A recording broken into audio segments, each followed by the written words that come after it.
नमः शिवाय। गंगा तरंग रमणीय जटाकलापम गौरी निरंतर विभूषित वाम भागम नारायण प्रिय मदंग मदापहारम वाराणसी पुरपतिम भज विश्वनाथम। दर्शकों, आज हम लोग महादेव बाबा विश्वनाथ का परम सानिध्य ग्रहण करने वाले हैं। आज के अंक में आपके बीच मैं आमल की एकादशी का चर्चा करूंगा। रंग भरी एकादशी की क्या महत्ता है, रंग भरी एकादशी का क्या विशेष प्रयोजन है, रंग भरी एकादशी इतनी महत्वपूर्ण क्यों है और काशी में रंग भरी एकादशी को देखने के लिए देश और विदेश के तमाम पर्यटक क्यों आते हैं, उन सभी बिंदुओं को समेटने का एक प्रयास करूंगा। जब शिव का शक्ति के साथ सम्मिलन हो गया, उसके पश्चात जगत जननी माता पार्वती प्रथम बार जब काशी में पदार्पण की है, तो उनके स्वागत के लिए शिव गणों के द्वारा, जन सामान्य के द्वारा, समस्त शिव परिवार पर एवं जन समूह के ऊपर अबीर, गुलाल, रंग इत्यादि के माध्यम से होली का प्रारंभ होता है। शिव के गण सभी के ऊपर रंग और गुलाल, अबीर यह सब डालते हुए अपने प्रसन्नता को अभिव्यक्त करते हैं। दशों दिशाओं में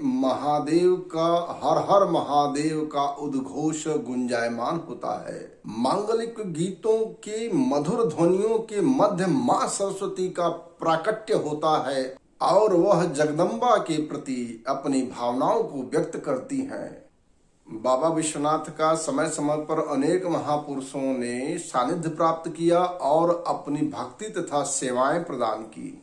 महादेव का दर्शन करने के लिए अनंत आत्माएं आती रहती हैं और महादेव का सानिध्य प्राप्त करने के लिए परम श्रद्धेय आदि गुरु शंकराचार्य, श्री रामकृष्ण परमहंस, सनातन संस्कृति के लोहा बनवाने वाले उनके शिष्य स्वामी विवेकानंद और उनके साथ स्वामी दयानंद, बाबा तुलसीदास आदि महापुरुषों ने आकर के काशी के भीतर बाबा विश्वनाथ का सानिध्य ग्रहण किया।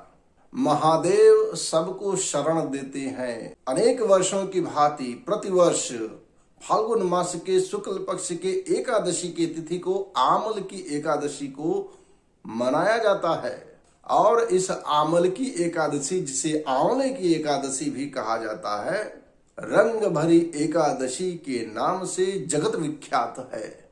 इस वर्ष फाल्गुन मास के शुक्ल पक्ष के एकादशी के तिथि को यह जो एकादशी आने वाली है, वह जो लोग गृहस्थ जीवन यापन करते हैं उन लोगों के लिए 24 मार्च सन 2021 दिन बुधवार को आमल की एकादशी, रंग भरी एकादशी का मान रहेगा और इस व्रत का पारण अगले दिन 25 मार्च सन 2021 को दिन गुरुवार को प्रातः 8:24 से पूर्व कर लेना है।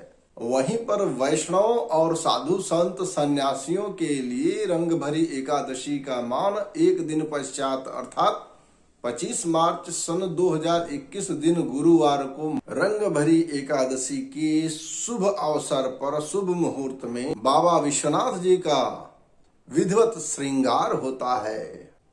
जो कभी भस्म से विभूषित होते थे वह इस दिन श्रृंगार को प्राप्त होते हैं। काशी सहित संपूर्ण विश्व में सनातन मतावलंबियों के द्वारा होली के पर्व का त्योहार शुरू होता है। पौराणिक कथाओं और मान्यताओं के अनुसार शिव विवाह के पश्चात यह पर्व भोलेनाथ की नगरी काशी में माता पार्वती के स्वागत के लिए शिव गणों के द्वारा, शिव भक्तों के द्वारा एक प्रतीक के रूप में मनाया जाता है। और जन सामान्य में यह मान्यता है कि इस दिन महादेव की कृपा बरसती रहती है। हम और आप जैसे अनेक श्रद्धालु जो पंच वक्त शरीर धारण किए हुए हैं वह उस कृपा में भीगते रहते हैं और साथ ही साथ अनंत आत्माएं जो सूक्ष्म शरीर को धारण किए हुए हैं वह भी महादेव की कृपा के बरसात में भीग जाती हैं। और हम सभी यही अनुभव करते हैं कि महादेव का कृपा बरस रहा है, जगत जननी माँ जगदम्बा का कृपा हमारे ऊपर बरस रहा है। यही कारण है कि तीनों लोक में न्यारी काशी कहा जाता है।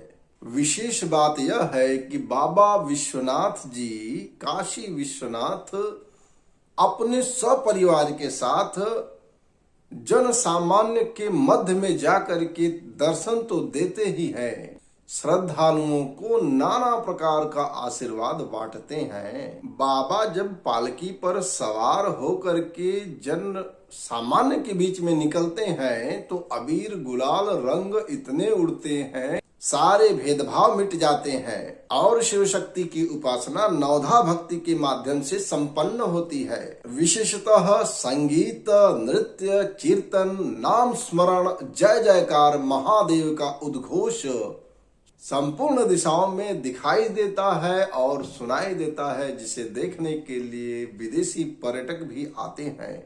अनादिकाल से हमारे सनातन धर्म में एकादशी पर्व की विशेष महत्ता है। नारद पुराण के अनुसार एकादशी का व्रत करने वाले जातकों को श्री हरि नारायण विष्णु की विशेष सानिध्य, विशेष कृपा प्राप्त होती है। दिन भर व्रत धारण करके सायंकाल के पश्चात जब रात्रि का आगमन होता है तो श्री नारायण श्री हरि विष्णु का नाम स्मरण करके ही सोना चाहिए, रात्रि जागरण भी करना चाहिए। यह जो रंग भरी एकादशी है, आपको ज्ञात है कि आंवले की एकादशी के नाम से भी विख्यात है। हमारे आचार्यों द्वारा इसी दिन आंवले के वृक्ष की पूजा का विधान बनाया गया है। आंवले के वृक्ष की उत्पत्ति श्री हरिनारायण विष्णु के द्वारा हुई थी। प्रसंगवश कथा आती है कि आंवले के वृक्ष को देख करके जब देवताओं को आश्चर्य होता है तो उसी समय नभमंडल से आकाशवाणी होती है और आकाशवाणी के माध्यम से यह ज्ञात होता है कि यह जो वृक्ष है ये विष्णु भगवान को अति प्रिय है और यह सर्वोत्तम वृक्ष आंवला है।